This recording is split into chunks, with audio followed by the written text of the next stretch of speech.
All right. Good morning, everybody. Welcome to the PT on Ice Daily Show. Welcome to the best day of the week, Fitness Athlete Friday. I am Guillermo Contreras, physical therapist up in Milwaukee, Wisconsin, here to talk to you all things fitness athlete, specifically talking drop sets today. So before we dive into the topic at hand, let's talk about what's coming up as far as ice courses. First and foremost, our live courses are all done through 2022. So if you're planning on going to one this weekend or next weekend, I'm sorry to tell you there's nothing going on. But starting in 2023, we already have courses in the books, and we're already booking out all the way until September. So if you're looking at attending a Fitness Athlete Live course, make sure to go to the website and check out all of our courses. In the near future, January and February, right now we have in Decatur, Georgia at Decatur Strength and Conditioning on January 14th and 15th. We're going to be down there in Georgia. I think Mitch Babcock will be at that one. And then in February, on February 4th and 5th, that first weekend in February, I believe Joe will be down in Doral, Florida at Doral Fit. I believe that's near Miami. Not 100% positive, but I think that's correct. And then on February 11th and 12th, I believe Mitch again will be in Stillwater, Minnesota at Lift Bridge CrossFit. So those are the first 3 live courses we have coming up in 2023 if you're looking to attend a Fitness Athlete Live course. So make sure you go to the website, sign up for those if you'd like to attend that. Essential Foundations, we actually are currently in a cohort, and we will not have another one until spring of 2023. So March 6th of 2023 is the next Essential Foundations cohort. So be sure if you're looking to sign up for that one to do so early. Those do tend to sell out, especially once we get closer to the course. And we already have a handful of people signed up for that one, knowing that they couldn't go for this one here in December that we're doing. So make sure to sign up for that one before March 6th of 2023 for the next Essential Foundations cohort coming up. Lastly, Advanced Concepts is starting up on February 27th, 2023. I believe that's only 3 times a year that they run that course. So if you're someone who's looking to finish up their fitness athlete certification, and you've done Essential Foundations, you've done the live course, and you just need to hit that Advanced Concepts course, make sure to sign up early for that one as well, because that one typically fills up faster and sooner because there's less seats in that course because of the amount of work that needs to be done in it. So Advanced Concepts, February 27th, 2023. Be sure to sign up for that one on ptonice.com. Okay, gang. So moving into the topic at hand, we are talking drop sets. Specifically drop sets for strength or hypertrophy. And I'll go into the mechanism and kind of the science behind it a little bit. But this PT on Ice is based off an article that came out in 2022 from the International Journal of Strength and Conditioning. One of the authors is a well-known author, Brad Schoenfeld. He does a lot with the National Strength and Conditioning Association in the United States, and he's just a very well-known name in the world of strength and conditioning. And drop sets, for those who aren't too super familiar with them, are just a specialized technique that's used to develop and optimize muscle hypertrophy and muscle strength. In essence, the method is you do some heavy weight. So maybe you're doing, for example, let's go with bench press, right? Because that's everyone's favorite lift. We're doing bench press. You're doing 3 to 4 sets at a heavy weight. So 60, 70, 80%, 1 rep max. You're knocking out some heavy sets.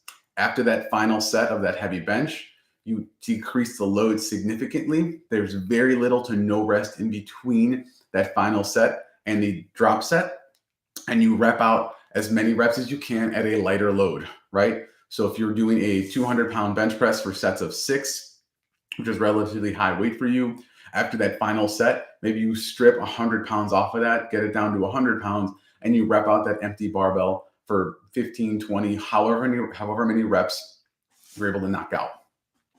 So that is a drop set, right? And according to this article, it's a meta-analysis, right? So the title of the article is Muscular Adaptations in Drop Sets versus Traditional Training, and it's meta-analysis. And what they determined, right, while there is no set way of doing drop sets, right? No literature that says this is the only way you have to do it, this is the way it has to be done. That's typically how we see it done in the gym, in the fitness and strength and conditioning realm. And what we know is that when it comes to building muscle and building strength, there are a number of different mechanisms that can create muscle size and muscle strength. There's mechanical stress, right? The actual, I'm loading these tissues, I'm causing some sort of mechanical stress to that tissue, which elicits a response that says it needs to get stronger. There's a metabolic stress or metabolite accumulation, right? We're loading it up, we're creating lactate, pyruvate, all these other fun Krebs cycle stuff that we never want to talk about again. Those things kind of get in the tissue, and that elicits again a hormonal response. And then there's something called cell swelling, which is literally like getting a muscle pump, right?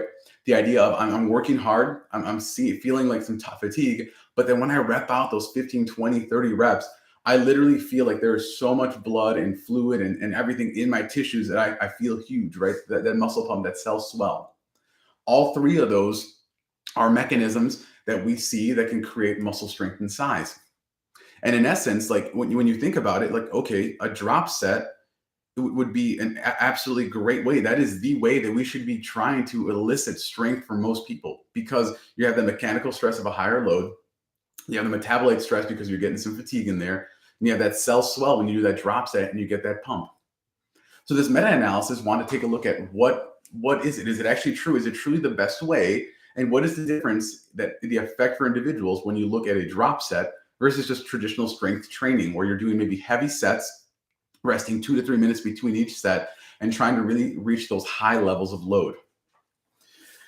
And so when they looked at this, they basically found out, you know what, when you look at the popularity of drop sets and how it's being used and its efficacy, there isn't a lot out there that really looks at it. So they decided to take a look at this meta-analysis, look at all the research out there, kind of get an idea. And they found like over 100 studies that had drop sets in some way in them.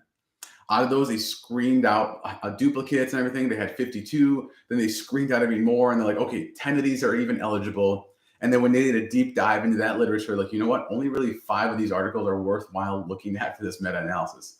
So again, this study isn't an end-all be-all, but it's a really good starting point for getting an idea of, like, okay, how can a drop set versus traditional strength training really be utilized within the clinic with treating patients, with getting people stronger and fitter.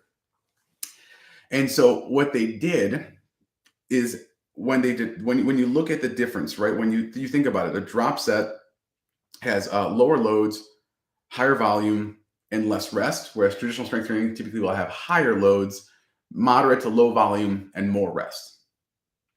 And what the study concluded was that there seems to be a similar effect between doing drop sets and traditional strength and conditioning or strength training when you're looking at the effects on muscle hypertrophy and muscle strength, which is kind of cool, right? Okay, so I can either be doing heavy loads or I can be knocking out these drop set type workouts, and I'm going to have a similar effect as far as strength and size goes. And they said that there was a 95% confidence interval, so fairly narrow range. So it's a trivial effect change between the two. So they said that both are really good viable options for promoting muscular adaptation and muscle strength and muscle size and all that way. So literally, this whole PT-on-Ice is useless unless I go into why that even matters, right?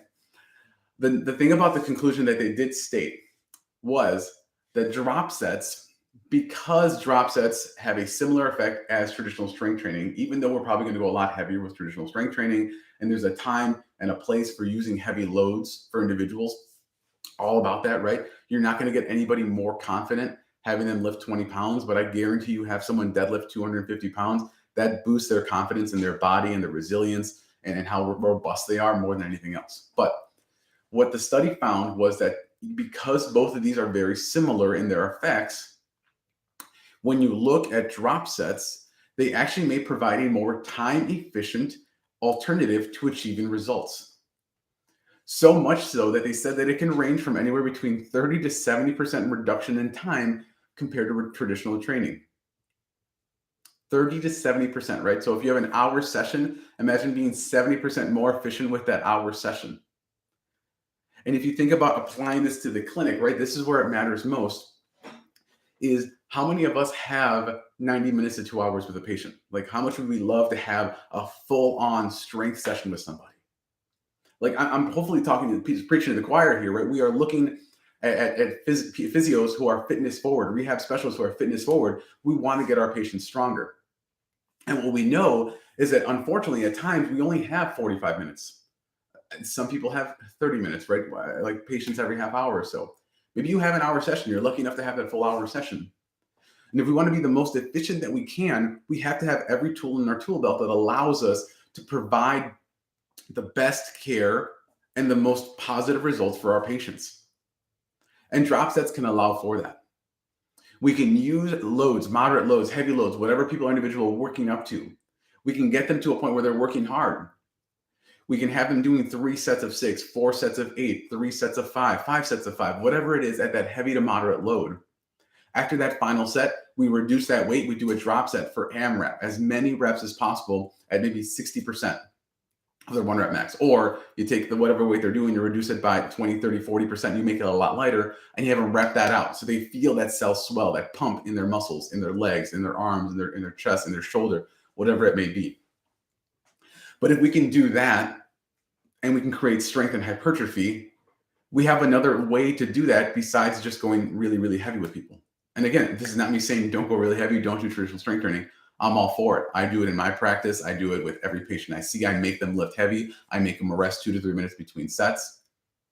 But there are individuals who maybe don't want to go as heavy, who don't feel comfortable, who you're trying to just get them to get a taste of it so they want to do it themselves more. And we can use this type of method to not only introduce strength training, introduce some sort of fitness type things into their life, where maybe you're performing an EMOM every minute on the minute, 5 reps at a heavy load. And then after that final minute, it's immediate drop set to some high volume stuff. And if you have a 5-minute EMOM, 5 by 5 at a moderate heavy load with an immediate AMRAP to finish it, right there, that's been 6.5, 7 minutes maybe that you're working with somebody on one movement to increase strength in their hips, their legs, their arms, whatever it may be. And you just had a really strong effect. And you've only used 6, 7, 8 minutes of that session. Imagine doing a couple of those in one session and then doing some accessory work. Your hands-on work can still be in there. You can do some cardiovascular fitness type things as well, right? It allows us to be much more efficient with our time. It allows us to use different loads, different things that people may be comfortable, like they're not comfortable going heavy, but they're comfortable going light. Okay, you're going to go light, but you're going to do a lot of work, right? Our volume's going to spike like crazy. We're going to use lighter weights, but you're going to go fast. You're going to go up, down, up, down, up, down. I don't want you to stop until your legs are shaking, right? We can use these things to be more efficient with our time. We can use them to still allow and push for the goal of getting people stronger. There's not one patient I've ever seen where the goal wasn't on that chart of like increase strength by blah, blah, blah, or allow for patient to increase strength of this, that, in order to this or that. Right? Strength is almost always the goal on every single plan of care that we see. And therefore, we need to find every single way. We need to utilize everything. We need to take advantage of everything out there to get our patients actually stronger. Nobody got stronger doing yellow TheraBand. Just gonna throw it out there, right? Maybe someone got comfortable with yellow TheraBand, but strength was not achieved there, right? We need to find ways to elicit these changes in muscle tissue and muscle strength. And using drop sets is a fantastic way that we can do that, right? It's in the literature. It says right there, right? We don't need to be really, really, really heavy with weights. I encourage it. But if you're not comfortable with it, if your patients aren't comfortable with it, fine. Can we do moderate loads? Can we challenge them in that way? Can we reduce rest periods and then do a drop set? Can we do something that really fatigues them, that really challenges them to kind of really push their bodies to the max? And that is what I'm encouraging today, right? Drop sets, yay or nay, I'm all yay for them. Use them, utilize them, use them within your own practice, right? If you've never done a drop set, do your own workout. Do some squats at a moderately heavy load where you're challenged for like 6 to 8 reps. Then take all the weight off of it. Maybe just do like a 25 on each side or 15, something that's light for you, and then knock out 10, 15, 20 reps after you're done.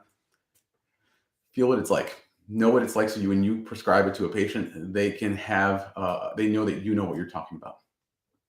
Awesome, gang.